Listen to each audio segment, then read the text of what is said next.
అదే RTV app వార్తల్ని క్షణాల్లో చదివే అవకాశం ఉంటుంది. ఒక న్యూస్ పేపర్, ఒక టెలివిజన్ ఛానల్ మీ చేతుల్లో ఎప్పుడూ ఉంటాయి.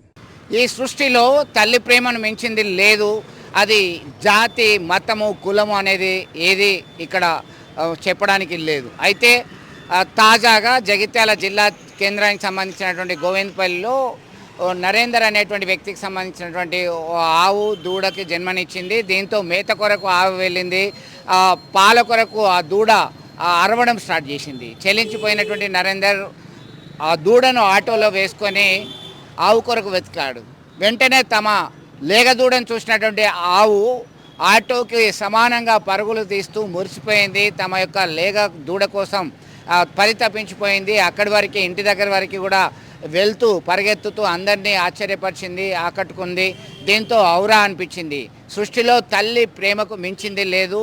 జీవులు ఏదైనా సరే తన బిడ్డను కాపాడుకోవడానికి ఎంత త్యాగానికైనా సిద్ధం అనేదానికి ఇది ఉదాహరణగా నిలిచింది. దీంతో ఒక్కసారిగా తమ లేగదూడను ఆ తల్లి ఆవు దగ్గరికి తీసుకెళ్తేనే పరుగులతో వచ్చింది అని చెప్పేసి ఆయన ఆనందంతో చెప్తున్నటువంటి పరిస్థితిని మనం గమనించవచ్చు. ఇది కాస్త నెట్టింట వైరల్గా మారింది.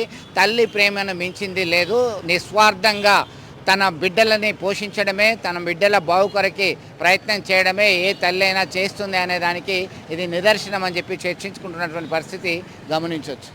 మరిన్ని వీడియోస్ కోసం ఛానల్ ని సబ్స్క్రైబ్ చేయండి. లేటెస్ట్ అప్డేట్స్ కోసం వాట్సాప్ ఛానల్ ని ఫాలో చేయండి. అండ్ లింక్ డిస్క్రిప్షన్ లో ఉంది.